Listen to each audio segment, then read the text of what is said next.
escucha? Me parece que se escucha bien, porque según lo que veo acá, se está escuchando bien. Ok. Hola.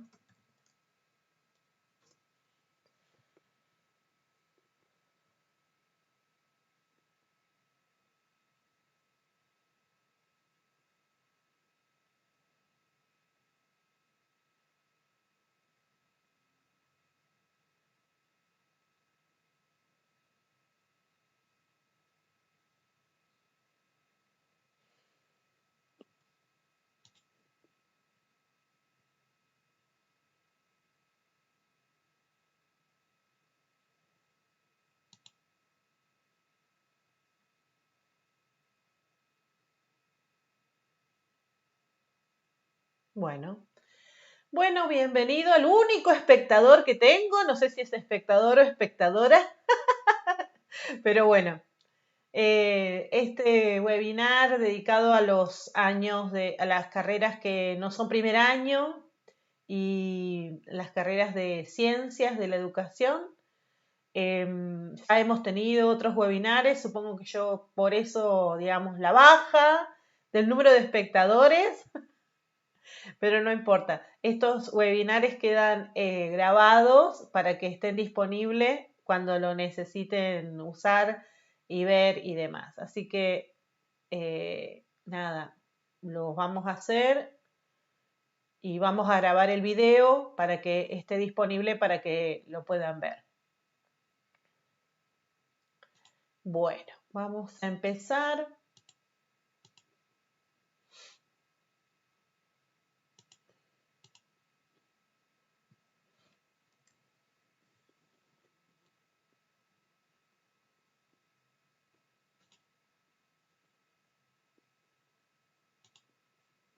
Bueno.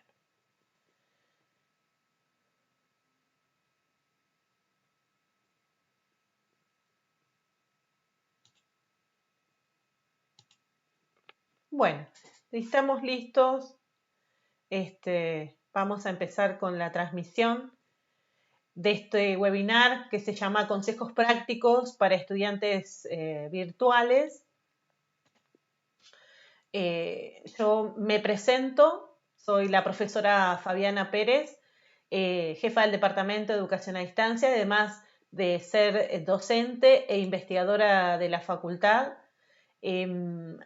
La idea fue crear estos webinares con consejos prácticos para sobrellevar lo mejor posible esta pandemia y este cursado virtual que nos ha obligado la cuarentena y el aislamiento social.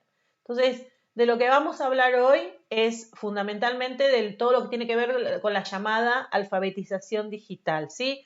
Que incluye las competencias digitales, que nosotros hacemos foco en las competencias digitales cuando los procesos de enseñanza y aprendizaje están mediados por escenarios tecnológicos. La idea de este webinar es adentrarnos en la alfabetización digital, pero centrado en consejos prácticos, ¿sí? No va a ser teórico, sino bien práctico. La idea es plantear escenarios ideales, escenarios posibles de que ustedes puedan aprender mejor en sus casas y puedan gestionar mejor la información y las herramientas digitales desde su casa. Vamos a plantear escenarios posibles y escenarios ideales porque sabemos que las condiciones de ustedes no son todas iguales, que los contextos son muy diferentes en el sentido de las condiciones que tienen en sus casas, las personas con las cuales conviven, la calidad de conexión que pueden llegar a tener.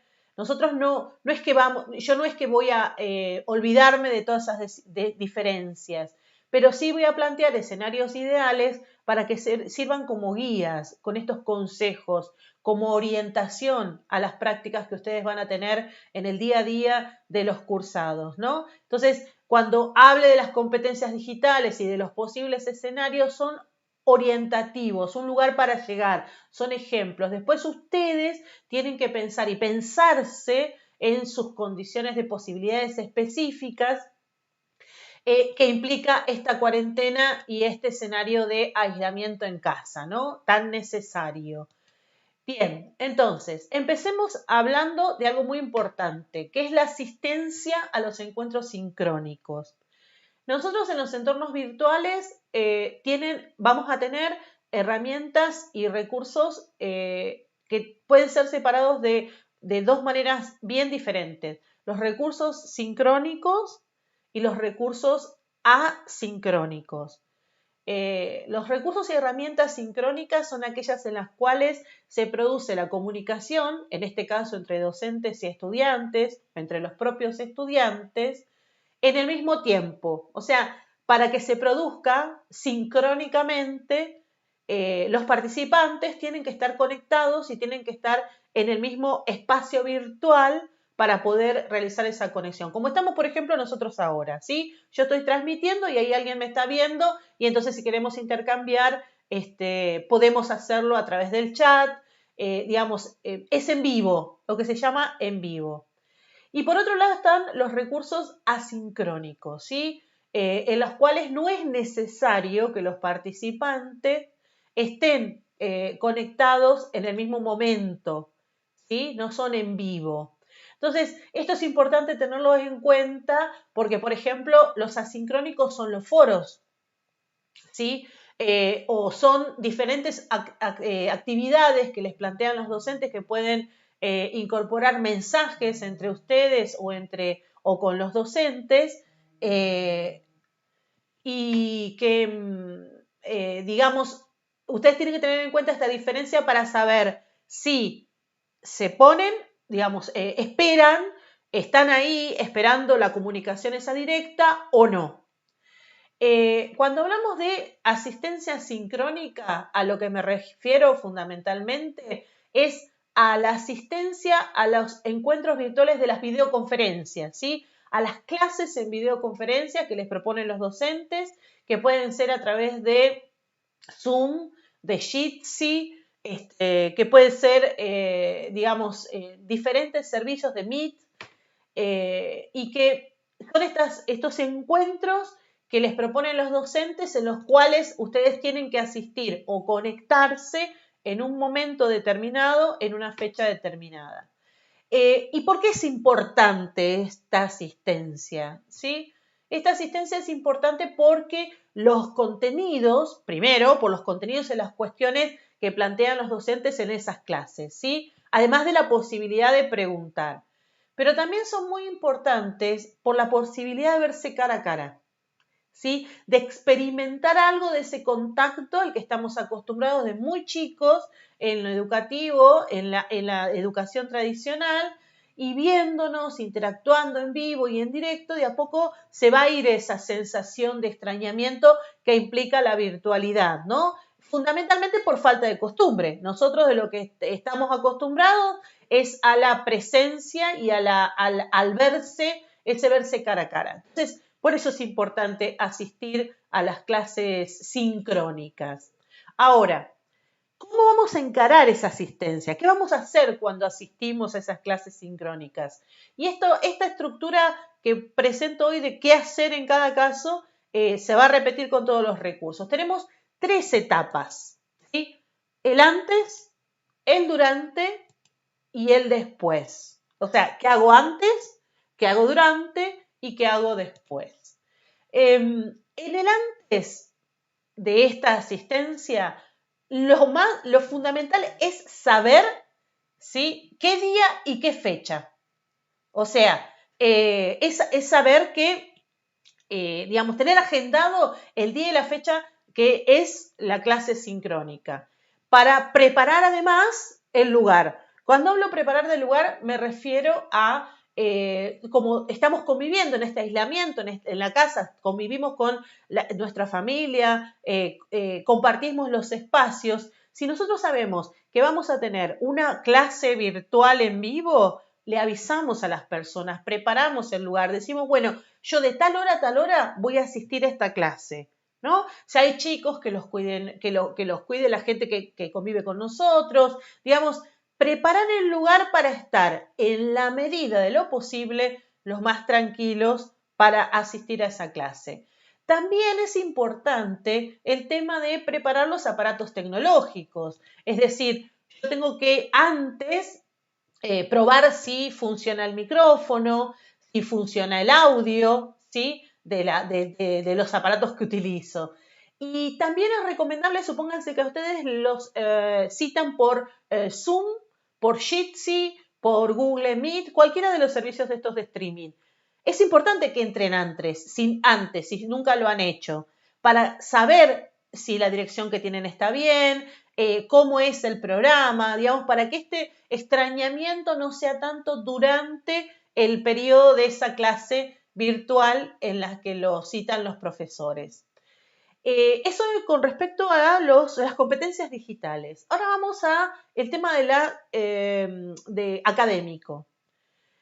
Yo tengo que saber de qué va a tratar la clase. Mínimamente tengo que saber de qué va a tratar la clase. Los profesores siempre anticipan qué van a hacer en esa clase, ¿sí? Puedo tener más o menos información dependiendo de si esa clase es introductoria a un tema o ya voy avanzando. Entonces, mínimamente tengo que saber de qué trata la clase. Y obviamente, si hay recursos bibliográficos de lectura previa, tengo que haber leído esos recursos, ¿sí? ¿Por qué? Porque me van a preparar de una manera mejor para entender y para interactuar con lo que se está diciendo, ¿sí? Inclusive, a partir de ese saber de qué se trata, a partir de esa lectura de los recursos bibliográficos previos, yo puedo formular, anotarme posibles preguntas, ¿sí? Y comentarios, más allá de que las pueda realizar en el momento o no. Yo las tengo preparadas, ¿sí? Entonces, voy en ese antes, no voy, como diría, en blanco, sino que previamente hice una preparación para ir. Ahora vamos al durante, ¿sí? Durante el encuentro sincrónico, esa clase, aunque después los profesores les habiliten el video, aunque después los profesores les suban los PowerPoint que ellos usaron en la presentación, ustedes tienen que tomar apuntes en esas instancias también. Tomar apuntes sirven para dos cosas.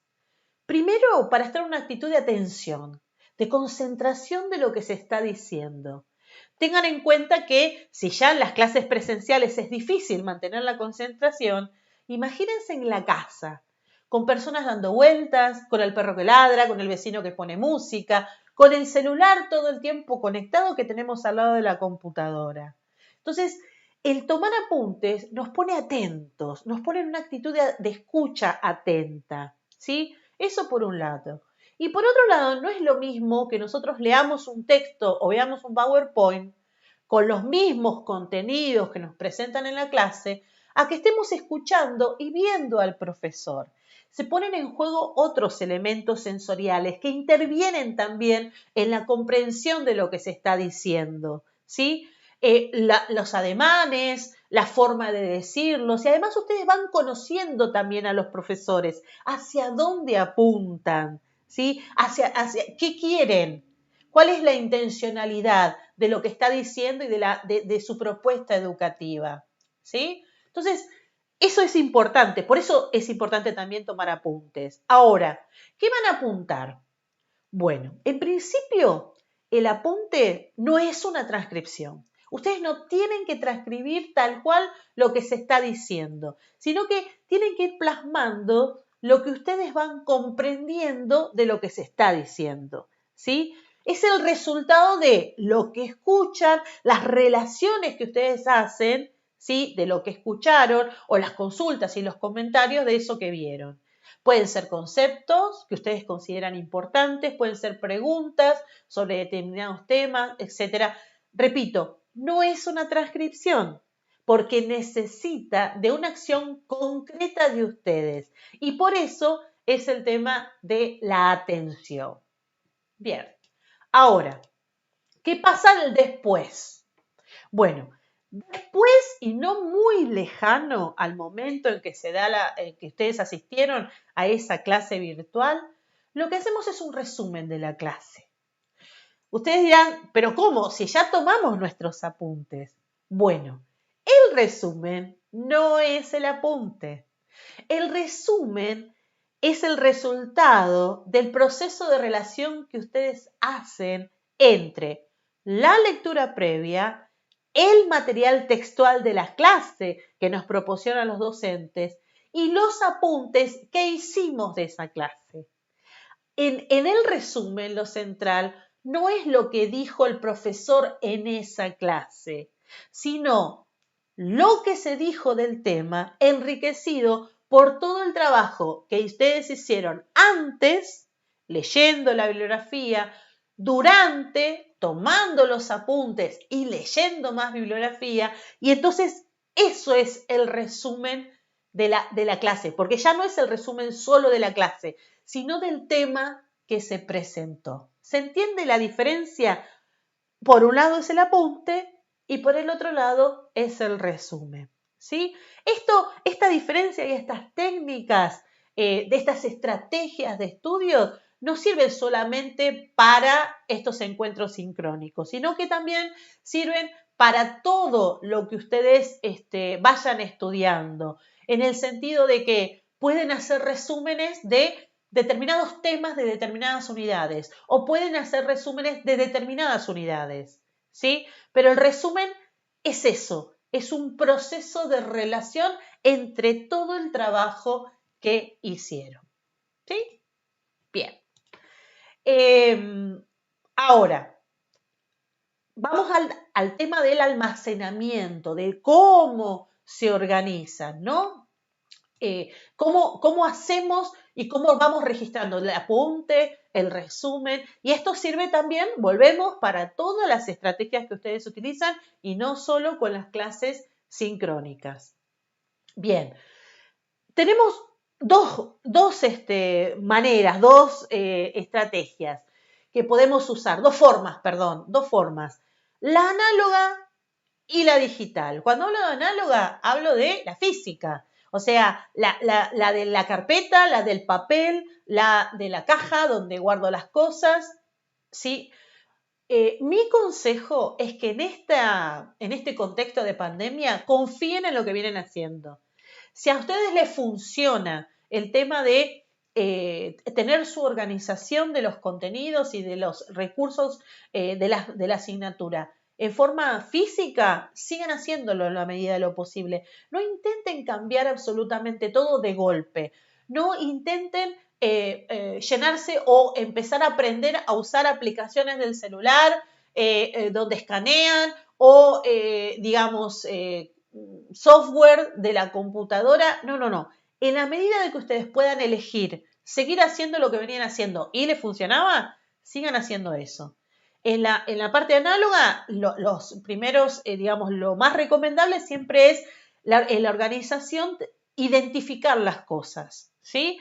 Por eso usan colores para los cuadernos, colores para las carpetas, títulos, rotuladores, que digamos, yo a simple vista pueda tener, saber que esa carpeta contiene tales cosas, que abro y esto es un apunte, esto es un resumen, esto es la bibliografía de la unidad 1, porque yo lo tengo en espacios separados, porque los tengo divididos en cajas, etc. ¿Sí? Ahora, en lo digital, nosotros tenemos que tener la misma organización. Y acá entra a jugar el tema de que quizás yo ya no pueda elegir seguir siendo, teniendo una organización análoga, o sea, física, con la bibliografía. ¿Por qué? Porque ahora la bibliografía está todo en PDF, porque no puedo ir a la fotocopiadora y comprar los paquetes, porque no puedo, en la mayoría de los casos, imprimir toda esa bibliografía y todos esos archivos PDF que nos presentan las distintas materias. Entonces, sí o sí, lo que tengo que hacer es gestionar y organizar esa cantidad de archivos PDF de bibliografía que voy almacenando por materia. Entonces, también en lo digital hay que ser muy ordenados. necesitamos que nuestro explorador, ¿vieron donde se ven las carpetitas de la computadora?, esté organizada, y el consejo que les doy es organizarlo de la misma manera que está organizada la cátedra. Supongamos que están cursando 3 materias. Entonces, ¿qué van a tener ustedes en el explorador? 3 carpetas con los nombres: filosofía, historia, antropología. Bien, dentro de esas carpetas, ustedes van a tener, dentro de filosofía, unidad 1, unidad 2, unidad 3. Si es que filosofía lo tiene organizado así. Dentro de la unidad 1 van a tener resúmenes, fichas, bibliografía, ¿cierto? Y eso lo replican en cada unidad. Puede ser que historia lo maneje en ejes. Entonces las carpetas, en vez de llamarse unidades, se llamen ejes. O sea, a lo que me refiero es que sistematicen una metodología. ¿Para qué? Para que cuando ustedes deban volver, estén trabajando con esas carpetas y con esos archivos, no les cueste ni les lleve tiempo identificar para usar esos archivos. Por eso también son importantes los nombres de los archivos. A veces los profesores subimos los nombres de la bibliografía poniendo, no sé, Ponce, capítulo 4. Bien, cuando ustedes se lo bajan, tienen que tratar, en la medida de lo posible, de poner todos los datos, ¿sí?, de lo que están ustedes bajándose. Por ejemplo, de un dato de un capítulo de un libro. ¿Por qué? Porque si no, cuando quieren volver y buscan específicamente un autor, van a tener que abrir todos los archivos para saber si ese es el archivo que ustedes están buscando. Además, la idea es empezar a tener, así como tenemos una biblioteca física que vamos guardando los libros que fuimos leyendo en las diferentes asignaturas, también podemos crear nuestro propio archivo digital para que nos sirva para la asignatura que estamos cursando, pero también de consulta para diferentes actividades que tengamos fuera de esa asignatura o fuera de la universidad. Entonces, el tenerlo organizado por nombres nos ayuda muchísimo. Y por último, con respecto a esta organización, les aconsejo que utilicen un respaldo, o sea, un background, un backup, perdón, en la nube, que utilicen alguno de los servicios de almacenamiento en la nube como seguridad, que no tengan solamente en sus computadoras sus archivos de estudio, ¿sí? Porque los aparatos se pueden romper y entonces después quizás los puedan recuperar, pero les va a llevar tiempo, los va a atrasar. Entonces, usar un servicio en la nube, de almacenamiento en la nube como Dropbox o como Google Drive, les va a servir a ustedes para tener ese respaldo y no andar penando o con el tiempo justo, porque siempre las cosas se rompen cuando no tenemos tiempo para recuperar esos archivos que son tan importantes para ustedes. Dropbox o Google Drive les dan a ustedes un almacenamiento bastante interesante en sus versiones gratuitas. ¿Sí? Bien. Ahí voy a ver si hay alguna pregunta. No, perfecto. Continuamos. Yo más o menos voy viendo el chat. Si ustedes tienen alguna pregunta, algún comentario, me lo dicen. Bueno, entonces, vamos ahora al tema de estudiar en casa, ¿no? Estudiar en casa más allá de los recursos sincrónicos. Estudiar en casa y organizarnos nosotros la rutina. En este contexto, obviamente. Lo más importante y lo primero que ustedes tienen que hacer es crearse un cronograma, tener un cronograma, una agenda de actividades. Lo que les estoy mostrando es solamente un ejemplo, ¿sí? ¿Por qué? Porque ese cronograma puede ser análogo o puede ser digital. Puede ser una hoja de papel, una cartulina que peguen en la pared, una hoja en la carpeta, puede ser que tengan ustedes un pizarrón digital, puede ser un archivo en Excel o una agenda que ustedes tengan en el teléfono, una aplicación de agenda que ustedes tengan en el teléfono. No importa, ¿sí? Lo más importante es que ese cronograma sea visible y que sea accesible para actualizar. ¿Por qué? Porque yo puedo ponerme en una hoja, hacer una hermoso cronograma, hermosa agenda, y lo usé una vez y no lo vuelvo a usar más. O puedo tener esa hoja de Excel o haberme bajado esa aplicación y no usarla. O sea, tiene que ser funcional, tiene que estar visible porque es alrededor del elemento alrededor del cual nosotros vamos a organizar nuestro estudio en la casa. ¿Y qué ponemos en ese cronograma? Primero, ponemos los días y los horarios establecidos por los docentes para, por ejemplo, los encuentros estos sincrónicos, las clases. O las clases de consulta, ¿sí? ¿Por qué pongo primero esto? Porque no dependen de mí, son horarios que yo no puedo correr, que no manejo, no gestiono. Entonces, una vez que en este cronograma tengo puesto eso, lo segundo que hago es poner o planificar y pensar un horario y una rutina de estudio propia, ¿sí? ¿Y cómo armo esa rutina propia de estudio? Pienso en cuál es el movimiento de la casa, pienso en los espacios que tengo disponibles y entonces, por ejemplo, en mi caso, yo reservo las mañanas para todo lo que tiene que ver con la lectura, ¿no? La parte más teórica, que precisa de una concentración diferente, de una atención diferente, entonces necesito más silencio, más tranquilidad para esa lectura teórica atenta. Y por las tardes reservo espacios para el trabajo más práctico, para la escritura, para resolver nuestras actividades prácticas, para resolver mis intervenciones en los foros, digamos. Ese es en mi caso. Entonces, lo que hago es ustedes lo que tienen que hacer es ver digamos, estas condiciones y pensar cuál sería el mejor momento para cada cosa, ¿sí?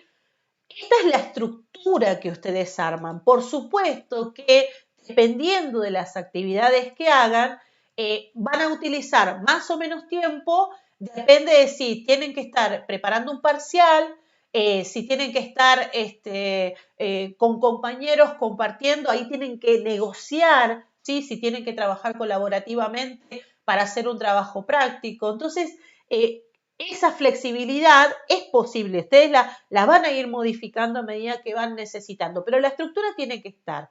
Ahora, lo más importante, después que completamos todo esto, es cumplir con esa agenda, con ese organigrama, ¿sí? Porque si no lo cumplimos, no tiene sentido, no está funcionando. Y si vemos que no podemos cumplir con todo eso que planificamos, tenemos que parar y repensar por qué no lo estoy cumpliendo. Si porque lo que organicé es difícil de cumplir o por qué. Y entonces cambiarlo. Porque además, más allá de la organización, lo que yo pongo en este cronograma del estudio, también tengo que planificar momentos de compartir con mi familia, con mis seres queridos, momentos de no hacer nada, de mirar una película o mirar el techo. No podemos estar estudiando todo el día, aunque parezca que tenemos la obligación porque en total no hacemos nada en esta cuarentena y estamos en casa. No podemos, no es productivo, se van a cansar, ¿sí? Van a dejar de cumplir con las actividades, se van a hartar. Entonces, hay que planificar dentro de ese cronograma también los momentos de ocio. Y también tienen que planificar los momentos de descanso, porque no se puede estudiar sin estar bien descansados. Tienen que dormir y tienen que desconectarse. Es muy importante también incorporar esos momentos en la rutina, porque generalmente no pensamos en estos momentos y son fundamentales para apuntalar el trabajo que venimos haciendo en nuestra casa con nuestras asignaturas. ¿Sí? Bien. Entonces, ¿qué es lo que vamos a hacer nosotros en ese tiempo que planificamos de estudio? Básicamente, leer y escribir, pero leer y escribir académicamente. Leer y escribir académicamente implica procesos específicos, ¿sí? Que en este contexto se van a complejizar mucho más. Yo no soy especialista, por lo cual no voy a abordar el tema de cómo se lee, cómo se escribe en la universidad desde teorías pedagógicas, psicológicas, etc. En este webinar nos vamos a centrar, como lo venimos haciendo, en estrategias y consejos que tienen que ver con lo metodológico y lo instrumental de nuestro estudio en casa, atravesado, por supuesto, por los recursos digitales y en este contexto tan especial. Entonces, empecemos con una estrategia de estudio fundamental que tiene que ver con esta escritura y esta lectura académica, que es la ficha, el fichaje. ¿Sí? La ficha bibliográfica es aquella que nos permite a nosotros documentar y registrar la bibliografía que leemos en cuanto a los datos formales, ¿no? El autor, el título, si se trata de un artículo, si se trata de un libro. En definitiva, todos esos datos que vamos a necesitar para citar como se debe al momento de, por ejemplo, hacer un trabajo práctico, presentar un artículo, hacer una monografía o una tesis. Estas citas tienen normas. Las más conocidas son las normas APA, seguramente sabrán de qué estoy hablando. Ahora, me podrán decir que a ustedes los profesores no les piden que citen la bibliografía en sus trabajos, porque esas citas bibliográficas figuran en los programas. Entonces, ¿qué sentido tienen que fiche bibliográficamente? Les aseguro que es muy importante. Por ahí no es importante hoy, pero a medida que vayan avanzando en sus carreras, en sus actividades intelectuales dentro y fuera de la universidad, crear el hábito de registrar la cita bibliográfica de todo lo que se lee es tan importante que hasta soy capaz de decir que les va a salvar la vida. Bien, confíen en mí, si no me creen, confíen en mí. Ahora, por un lado está esa ficha bibliográfica. Fichar también es tomar apuntes de lo que leemos, subrayar, resaltar, hacer resúmenes, hacer cuadros, redes conceptuales. Como ya les digo, no vamos a tratar qué significa o cómo hacer cada una de estas técnicas de estudio, porque de lo que quiero hablar es de la gestión de la información que hoy se nos presenta fundamentalmente en PDF, en imagen, como PowerPoint o en imágenes de movimiento. Entonces, vamos a empezar a ver cómo hacemos este fichaje de las videoclases. No de las videoconferencias en vivo, eso ya lo vimos antes, ¿no? La toma de apuntes. Vamos a ver las estrategias para gestionar las videoclases que los profesores suben a la plataforma, los teóricos que los profesores suben a la plataforma de video que grabaron previamente, que no están en vivo, ¿sí? Porque eso es lo que hoy abunda, ese recurso de video. Bien, el fichaje, como vimos, puede ser análogo o puede ser digital. Si es análogo, usamos un cuaderno cuando estamos mirando el video para tomar nota, u hojas de una carpeta, ¿sí? O las fichitas, unas cuadraditas chiquititas que quizás no conocen, que son propias de los fichajes, pero que ya nadie usa. Ahora, si es digital, lo que vamos a usar es un procesador de texto, ¿sí? Entonces, si vamos a usar un procesador de texto, vamos a ver, acá vamos a mostrar, vamos a nuestro Word, y entonces siempre pongo el título, ¿sí? En este caso, tecnologías emergentes, fichaje, ¿sí? Está claro que es video. Y en el video lo que pongo es video, profesora Pérez, ¿sí? Y pongo la fecha, 29/4, ¿no? Esa es mi cabecera. Si quiero le agrego más cosas, puedo ponerle unidad 1, puedo ponerle la asignatura, ¿sí? O sea, la cabecera tiene que ser los datos, el título, En esa cabecera va a estar los datos que también me van a servir a mí para después guardar el archivo.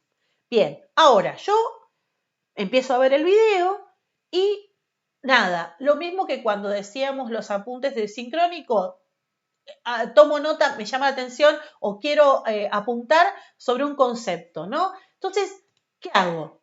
Paro el video y pongo minuto 12, ¿no? Concepto de tecnología. Y ahí puedo poner, puedo transcribir o lo dicho, o puedo poner lo que me parece importante, por ejemplo. Sí, tomo el apunte. Ahora, lo importante es que ustedes pongan el minuto. Que siempre que vean una cuestión que estén apuntando en lo que están viendo en esa videoclase, pongan el minuto. Minuto 16, cultura digital, ¿sí? Y así. ¿Por qué es importante el minuto? Porque generalmente esas videoclases duran más de 40 minutos, algunas hasta hora y media, algunas hasta 3 horas. Entonces, ¿cómo yo gestiono toda esa información cuando tenga que volver a utilizarla? Porque hice este fichaje en el cual fui apuntando y registrando a través de los minutos aquello que me interesa, y si yo tengo que volver a utilizar lo que se dice en el video y volver a ver el video, ya no tengo que ver los 40 minutos completos para encontrarlo o la hora y media para encontrarlo. Yo ya noté que en el minuto 16 está el concepto de cultura digital, y como eso estoy trabajando en el práctico, vuelvo, coloco el video y voy al minuto 16 o al minuto 20. Si yo quiero, obviamente, lo puedo volver a ver, pero digamos, lo que estamos hablando es de este fichaje que a mí me facilite mi trabajo en casa, mi trabajo de relación entre lo que ficho, entre lo que leo, ¿se entiende? Entonces ya no voy a perder el tiempo de volver a ver durante 3 horas el video que ya vi, porque en este caso lo fiché, ¿sí? Entonces, digamos, es muy útil esto de poner,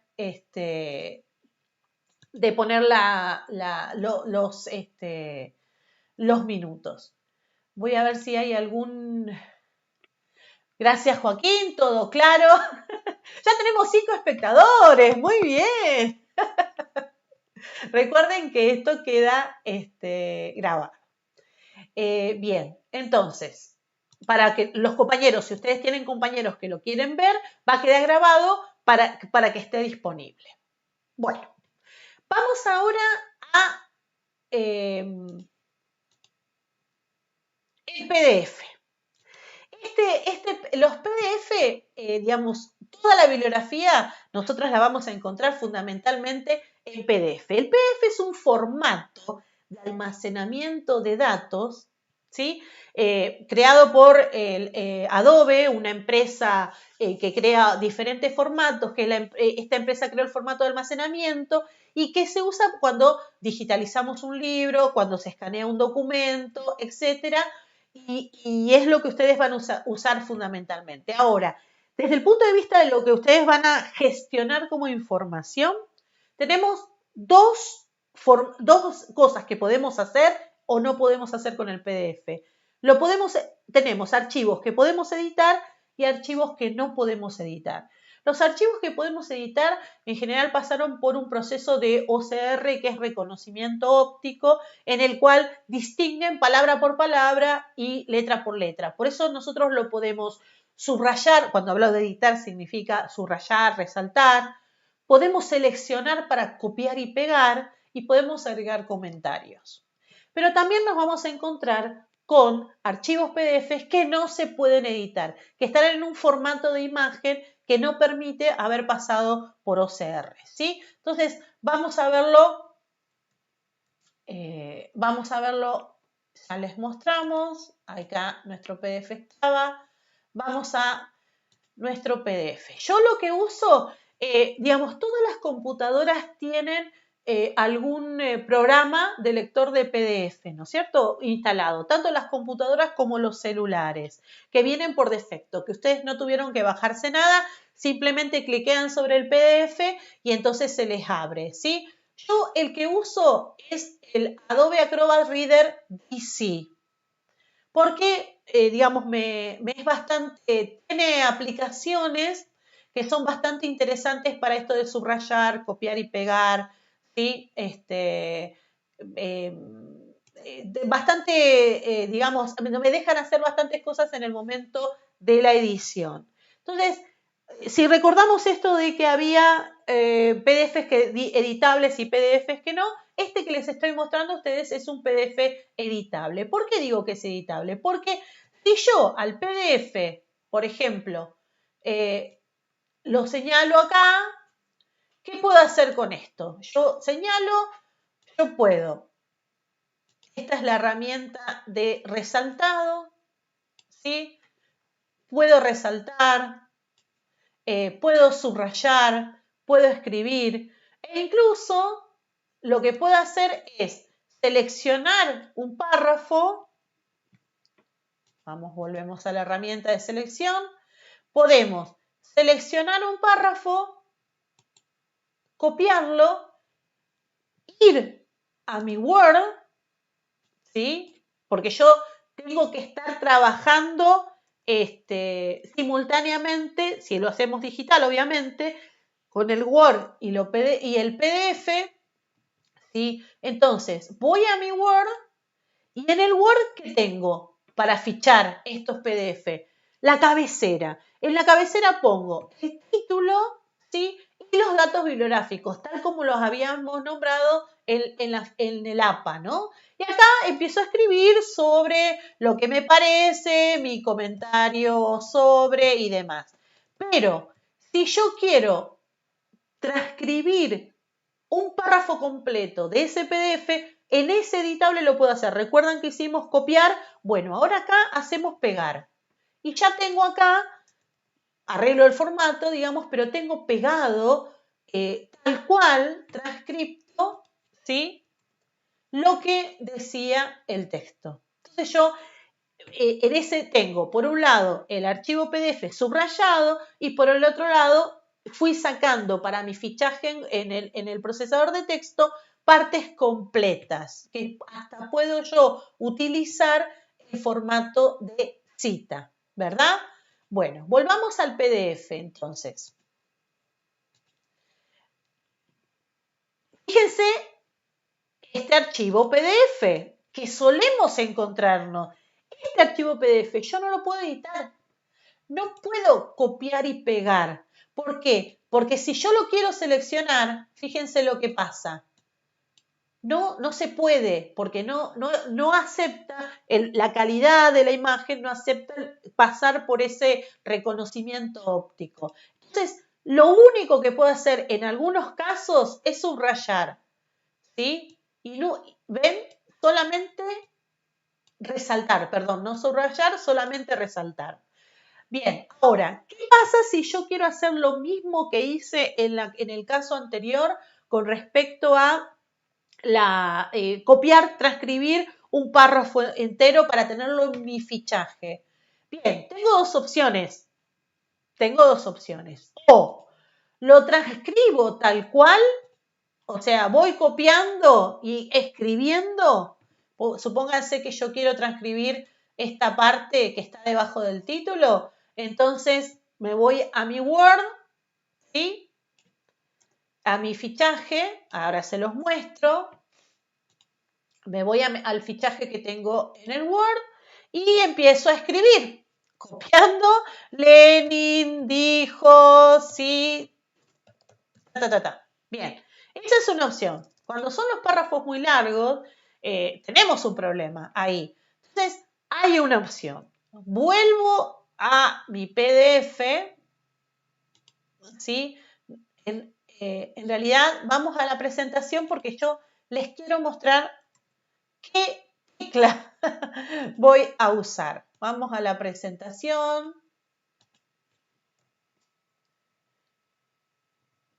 Ahí. Todas las computadoras tienen esta tecla, que es imprimir pantalla, ya sean los teclados de las computadoras fijas o los teclados de la notebook, ¿sí? Tienen la opción de imprimir pantalla.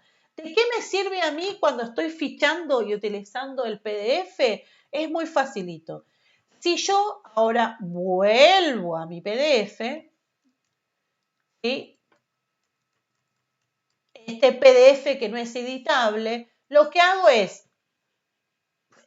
poner en la pantalla ese párrafo que yo quiero transcribir y llevar a mi fichaje, cliquear sobre, pulsar la tecla esa de imprimir pantalla, copiar, volver a mi archivo de Word, ahora se los enseño, volver a mi archivo de Word y en ese archivo de Word poner pegar. Y ahí está. Me pegó una imagen, ¿sí? Pero me evitó tener que transcribir, teclear, ¿sí? Todo ese párrafo que yo necesitamos. Entonces mi archivo de Word, mi archivo de texto, me permite a mí tener textual, escrito y tener imágenes. Esto sirve tanto para cuando tengo fotocopias o PDF que me muestran texto, como cuando me muestran, por ejemplo, no sé, si están cursando fundamentos psicobiológicos y tienen una imagen de cómo es el proceso de sinapsis, ¿no? Con las neuronas y demás. Ustedes esa imagen la pueden encontrar en internet, pero quizás quieran fichar la imagen que les dio su profesor en la bibliografía que les dio su profesor. Entonces, ¿qué hacen? Capturan la imagen de ese PDF, si no se puede editar, y lo incorporan al fichaje que ustedes están haciendo de esa bibliografía. Es muy útil. La tecla de imprimir pantalla es muy útil. Y si están trabajando con el celular, los diferentes celulares también les permiten a ustedes hacer esas capturas de pantalla. ¿Bien? Bueno, entonces vamos a algunos consejos que tienen que ver con estudiar en casa y trabajar offline. Ya sea porque ustedes no tienen una buena conexión en sus casas o porque les consumen muchos datos móviles, el tema de estar todo el tiempo conectados para estudiar, es importante saber que no tienen que estar todo el tiempo conectados, que hay estrategias para lograr trabajar con los recursos digitales, pero offline. En primer lugar, hay una noticia buenísima que es a partir de este lunes, en todo el país, las compañías de celulares liberaron, no les van a cobrar a ustedes los datos si ustedes, mientras ustedes entran en páginas o recursos que tengan el dominio .edu.ar.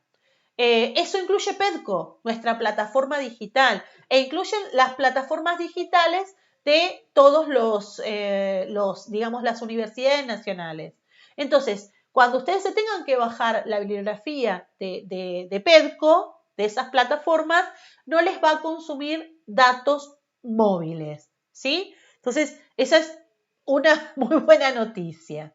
Ahora, en cuanto al resto de las estrategias o de los consejos que les puedo dar, primero, si van a participar en una conferencia, en una videoconferencia, o sea, en una de esas clases sincrónicas, y tienen poca conectividad o no quieren que les consuman tantos datos, utilicen, conéctense solo con el audio, sin la cámara, porque así les va a consumir menos datos. Y vayan eligiendo todos los servicios, Zoom, Jitsi, todos los servicios de videoconferencia, les permiten a ustedes en el medio de la conferencia decir, bueno, quito la cámara, pongo la cámara, quito la cámara, pongo la cámara. Si quiero participar y quiero que me vean, pongo la cámara. Y si no, la dejo solo con audio y así gasto la menor cantidad de datos.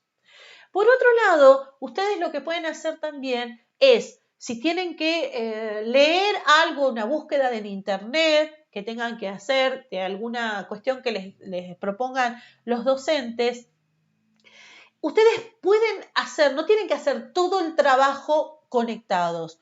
pueden imprimir la página de aquellos artículos que encontraron y que quieren leer como contenido PDF.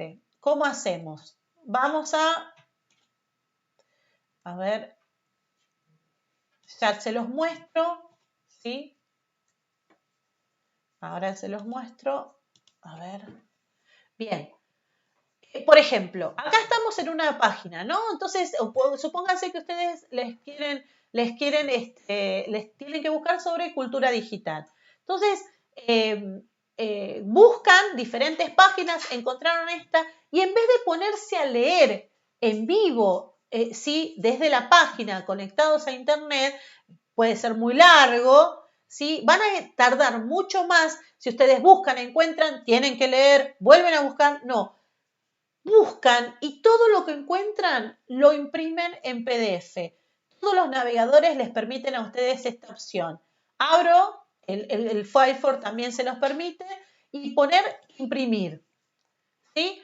Seguramente ustedes tienen configurado la impresión con su impresora. Bueno, siempre les va a permitir a ustedes en destino definir si lo imprimen y lo llevan a su impresora o lo guardan como PDF.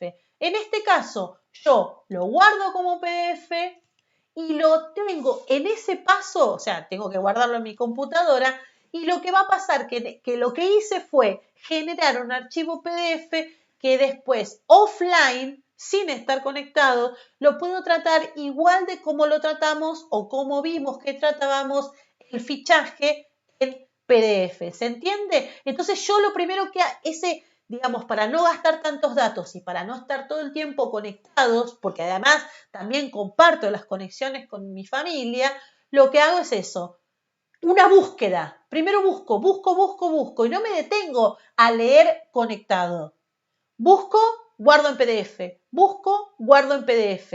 Y después sí, offline, tranquilos, eligiendo el momento de lectura, voy a mi archivo PDF y le hago el mismo tratamiento que hice con el resto de los archivos PDF. Y por último, el tema de bajar los videos de YouTube. Estas videoclases que ustedes les cuelgan los profesores y van a tardar para analizar y para ficharlos, van a tardar más ustedes conectados porque tenemos que parar, registrar, fichar. Entonces, ¿qué hacen? Se las bajan. Hay diferentes programas que les bajan a ustedes los videos y que en vez de bajar en una resolución HD, por ejemplo, lo bajan a una resolución bien mínima, de calidad pobre, porque a ustedes no les interesa ver qué lindo, qué feo es el profesor. Lo que les interesa es ver todo ese conjunto para poder ficharlo. Entonces, al bajarse el video, ustedes también lo que hacen es poder elegir cuándo y cómo, ¿sí? Y el tiempo que usan para fichar ese video. Bien. Entonces, nada, ya son las 10, van a ser las 10, así que no sé si tienen alguna pregunta para hacer, algún comentario que quieran hacer. Digamos, yo a la medida de lo posible siempre voy contestando. También tengan en cuenta de que si está todo claro acá o les surge alguna duda después, digamos, la pueden canalizar por los diferentes canales. Ahora les voy a decir, digamos, espera un poquito porque hay un delay, ¿sí? En el sentido de que ustedes recién están escuchando lo que yo estoy diciendo. Y ahora lo que estoy viendo es que puse la cámara muy grande y tapa lo que dice ahí estudiar en casa, los escucho. Entonces, bien, si no hay comentarios ni preguntas específicas, lo que les digo es que todas esas preguntas o esas dudas, todo lo que ustedes vayan haciendo a partir de lo que vieron en este video y se les... Si tienen alguna duda si necesitan alguna aclaración o un consejo o acompañamiento, no duden en escribir a pedco.fase@gmail.com. Ahí me pueden encontrar y me pueden preguntar, y yo los voy a asesorar en la medida de lo posible, siempre en estos temas, ¿no? No en lo académico, no, digamos, para eso están sus profesores de las distintas asignaturas, porque eso también es muy importante, la comunicación. Si la comunicación siempre fue importante, en este momento y con esta pandemia, es muy importante que ustedes puedan comunicarse con sus profesores, que sus profesores puedan saber a través de la virtualidad qué es lo que les está pasando con el cursado, con las materias y obviamente que también con lo personal, porque esta situación de pandemia, estas circunstancias extraordinarias influyen muchísimo en lo académico. Entonces, si ustedes tienen problemas de conexión, siempre tienen que comunicarlo porque de alguna manera le vamos a encontrar la vuelta. ¿Sí? Bien. Joaquín me pregunta si es más recomendable guardar los archivos en Drive o en Dropbox. Bien, y Susana pregunta, ¿algún programa para bajar? Vamos primero al tema de Dropbox. A ver, Dropbox cada vez, yo ahora aconsejo Drive. ¿Por qué? Porque Dropbox cada vez está limitando más la cantidad de aparatos que ustedes pueden compartir. Antes era ilimitado, uno podía tenerlo en la computadora de la casa, en la computadora del trabajo, en el caso mío, por ejemplo, pero digamos, si tenían otros ustedes una tablet, en el celular, ahora lo limita a 3 aparatos. Drive, Google Drive no limita eso. Y además es más accesible al tema de compartir los enlaces. Entonces, si yo tengo que recomendar, antes recomendaba mucho Dropbox, pero hoy recomiendo Drive. Y con respecto a los, para descargar los videos, Susana, mira, yo no soy de bajarme esos programas para bajar videos porque en general traen mucha propaganda, cosas que no me gustan. Entonces, lo que uso es una forma que ahora les voy a mostrar. Esperen que voy a abrir uno de los videos. Ahora les voy a mostrar a ustedes cómo hago para guardar los videos, bajar los videos. La mayoría funciona, esta forma funciona con la mayoría de los programas, de los videos de YouTube y también de Vimeo, ¿sí?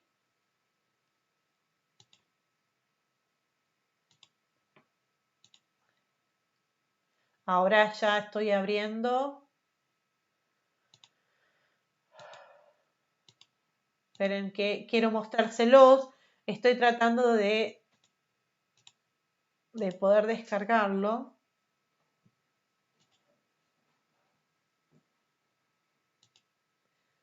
Si me esperan un segundito. Hola, buenos días, soy Miguel Falomir. Esperen que estoy viendo a ver qué video, ahí si me aparece en la pantalla.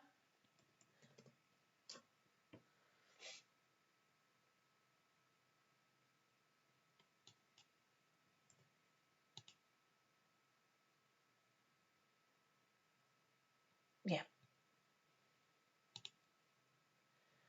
Entonces, a ver si lo pueden ver ustedes la pantalla. Yo, por ejemplo, voy a utilizar el ejemplo de YouTube. A ver si logro que se vea la pantalla, fantástico. A ver, sí, ahí estamos, ahí lo estoy viendo. Entonces, tengo mi video y en YouTube, ¿no es cierto? Y lo que hago es, fíjense acá arriba, en la parte donde está la dirección electrónica del video, lo que hago es poner antes de la Y, la SS. Y ahí me va a llevar a un servicio de descarga de video. ¿Sí? Fíjense, aparece la dirección electrónica acá. Si les da error, ustedes copien la dirección electrónica y pónganla ahí. Y le ponen descargar. Y ahí me permite a mí descargar el video sin tener que bajar ningún programa. Y además me permite elegir, como yo les decía, elegir el formato. 720 es el formato menos pesado, de menos calidad. Y algunos videos lo que me va a permitir además es descargar el MP3, o sea, solamente el audio. Entonces, menos me va a llevar y menos pesado va a ser. Entonces, si yo elijo descargar, ahí elijo descargar el video, me lo descarga en mi computadora, lo guardo y listo. ¿Sí? Después me aparece una publicidad, pero la publicidad aparece en internet. Pero yo ya me guardé el video, ya lo descargué. No todos los videos permiten bajar el MP3, pero la mayoría sí. O pueden bajar directamente, ¿sí? El MP4, pueden bajarlo el video en imágenes y sin voz. Nunca supe para qué, o sea, nunca supe para qué uno querría bajar el video sin voz, pero digamos, permite poniendo SS adelante, este servicio les permite a ustedes bajar el video sin tener que bajarse a la vez ningún programa. Sabía que utilizaban el YouTube Catcher, por ejemplo, pero la verdad es que no sé cómo está funcionando, porque ya les digo, no me gusta bajar ese tipo de videos porque aparte YouTube lo que hace con esos programas es eliminarlos, ponerle traba para que en definitiva ustedes no lo puedan usar, ¿sí? Para que no se puedan bajar el video. Bien, bueno Joaquín, gracias Susana. Espero, si no te funciona, Susana, y querés, yo puedo averiguar y darte opciones, ¿sí? Escribime y entonces yo te puedo dar opciones para que te puedas bajar los videos. Lo averiguo, lo exploro y yo te doy ese dato. Bien. Bueno, nada. Hay muchas más cosas, pero creo que estas básicas nos van a ayudar a nosotros a encarar mejor todo este contexto. Así que les agradezco mucho haber estado y bueno, de nada, Susana, y te veo el comentario. Les agradezco mucho haber estado y nada, esto también va a estar disponible, la charla, para que ustedes lo puedan volver a ella. Y cualquier pregunta me escriben. Bueno, muchas gracias. Nos estamos viendo. Chao.